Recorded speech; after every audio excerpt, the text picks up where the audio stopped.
अच्छे कर्मों की टिकट कटा लेना, पूछे तो टीटी को दिखला देना। बिना टिकट तो सीधी जेल है, कभी पैसेंजर कभी मेल है। ओ जीवन तो भैया सीधी जेल है, कभी पैसेंजर कभी मेल है। ओ जीवन तो भैया एक रेल है, कभी पैसेंजर कभी मेल है। ओ जीवन तो भैया एक रेल है, कभी पैसेंजर कभी मेल है। ऊपर हाथ करके बड़े भाव से जय हो हरि बोल।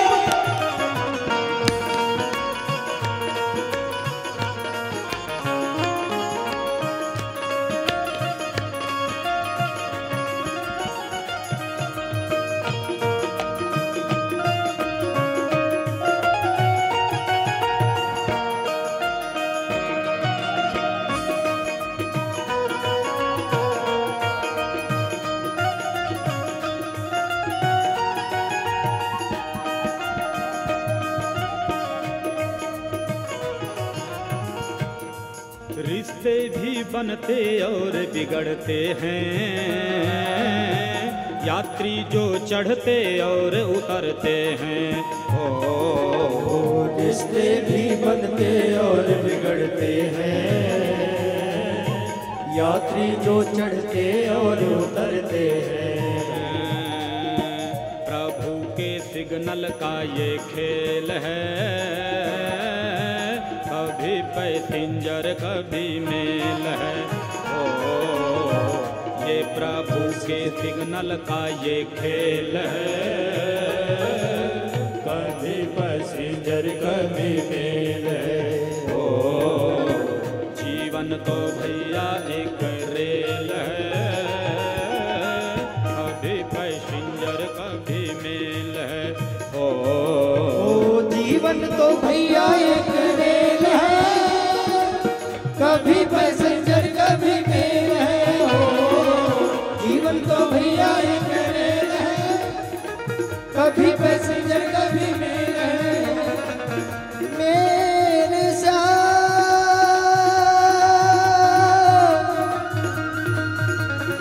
मेरे साथ मेरे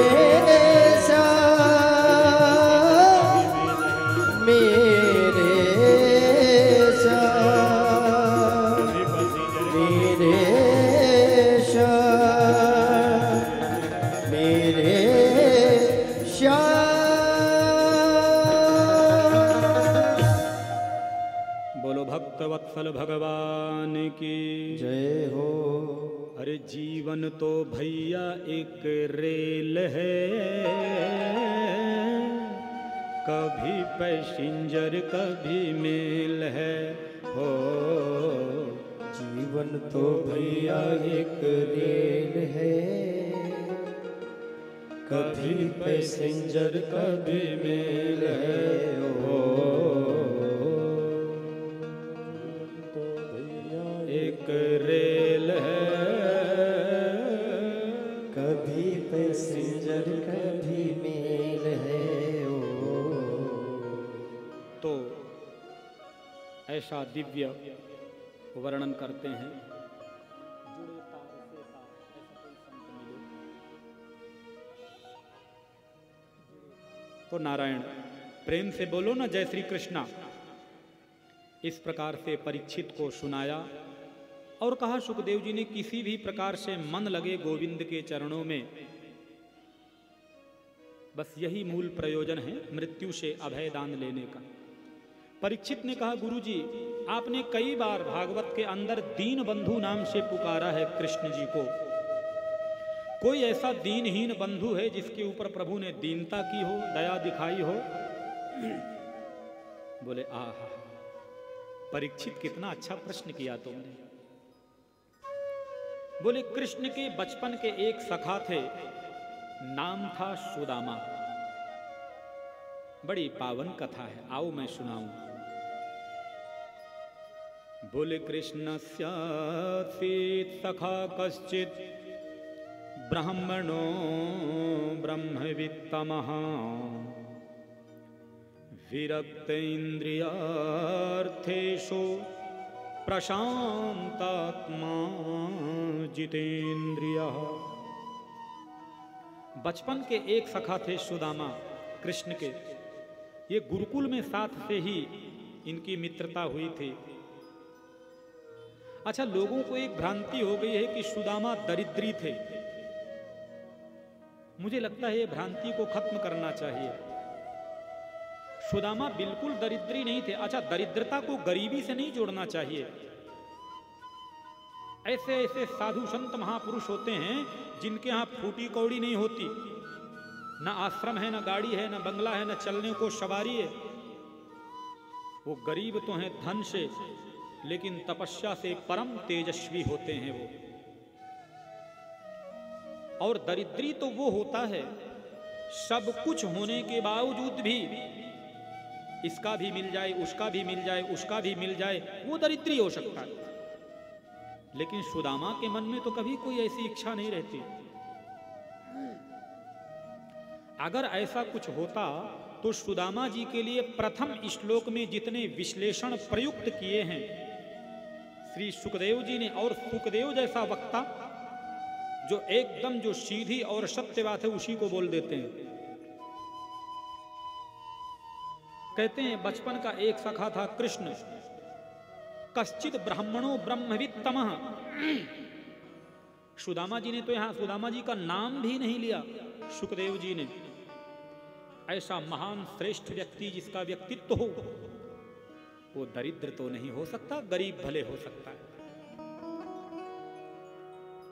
और सुदामा को दरिद्र कहना मुझे लगता है उसकी तपस्या का अपमान है।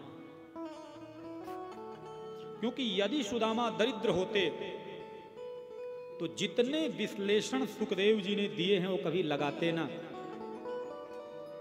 क्योंकि सुखदेव जी कभी घूस लेके काम करते नहीं। लिखा है ब्राह्मणों ब्रह्मवित्तमः। वो ब्राह्मण कैसा है? बोले ब्रह्मवित्तमः, ब्रह्म को जानने वालों में से एक ब्राह्मण है वो। विरक्त इंद्रियार्थेषु, है तो सदगृहस्थ लेकिन मन से इतना बड़ा विरक्त है जिसके मन में कोई चाहत ही नहीं। जो परमात्मा ने दिया है बहुत है। और प्रशांतात्मा जितेन्द्रियः, जिसका प्रशांत मन है। प्रशांत मन का कि जिसकी इंद्रियां ही शांत हो चुकी हैं, अब सांसारिक पदार्थों की ओर उसका मन भग नहीं सकता। और अंत में कहा जितेन्द्रियः, इंद्रियों पर पूर्ण संयम है। इच्छा शक्ति को जिसने पूरी तरह से दबा दिया हो, ऐसे सुदामा। पत्नी के लिए जरूर प्रयोग किया है सुदामा जी की पत्नी सुशीला के लिए कि वो दरिद्रा है। क्योंकि जो सुशीला हैं उनके मन में ऐसी इच्छा होती है कि पड़ोस के बच्चों का जीवन सुखी है तो मेरे भी बच्चों का जीवन सुख से भरा हुआ हो। बाकी सुदामा दरिद्र हैं ये कहना तो बिल्कुल गलत है। क्योंकि दरिद्रियस्तु असंतुष्टो, वास्तव में दरिद्री वो है जो असंतुष्ट है। क्योंकि गोधन गज धन वाज धन और रतन धन खान, जब आवे संतोष धन सब धन धूरि समान। गोधन गजधन वाजधन और रतन धन खान, लेकिन जब आवे संतोष धन सब धन धूरि समान। करोड़ों की मात्रा में गाय हो, अरबों का साम्राज्य हो और उसके बाद भी बस ये मिल जाए, ये मिल जाए, ये मिल जाए, ये जो चाहत है वास्तव में दरिद्रता का द्योतक तो वो होता है।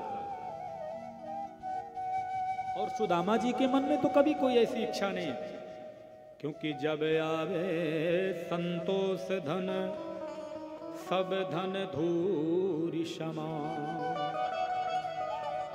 जब संतोष रूपी धन आ जाता है तो पूरा वैभव ही धूलि के समान हो जाता है। ये बात सत्य है कि सुदामा की झोपड़ी की जो छत है उसमें इतना सामर्थ्य नहीं है कि ऊपर का पानी रोक सके। 4 महीने बरसात का पूरा पानी अंदर ही आ जाता है। सुदामा के यहाँ इतने वस्त्रों की व्यवस्था भी नहीं है कि दिसंबर जनवरी के महीनों में बच्चों को वस्त्रों से ढका जा सके। कभी कभी तो बड़ी शीतकाल ठंडी के समय में बहुत ठंडी होती, सुदामा जी नित्य हवन करते, उसकी जो गर्म राख होती थी उसी को सुशीला सोते समय बच्चों के कंठ तक रख देती थी कि ठंडी ना लगे। कभी कभी ऐसी स्थिति भी सुदामा के जीवन में आई है कि 5-5 दिन केवल पानी पीकर के गुजर करना पड़ा है। लेकिन मां का हृदय व्याकुल हो जाता है। एक दिन संध्या वंदन कर रहे थे सुदामा जी, जाकर के सुशीला सामने खड़ी हुई। मैं जानती हूं कि आप अयाचक ब्राह्मण हैं, कभी से किसी से कुछ मांगते नहीं, लेकिन ये जो छोटे छोटे बच्चे हैं ना, इन पर दया करिए। आज मालूम है छोटा वाला भूख और प्यास की वजह से मूर्छित होकर के जमीन पे गिर पड़ा। और कभी तो उनके मन में भी होता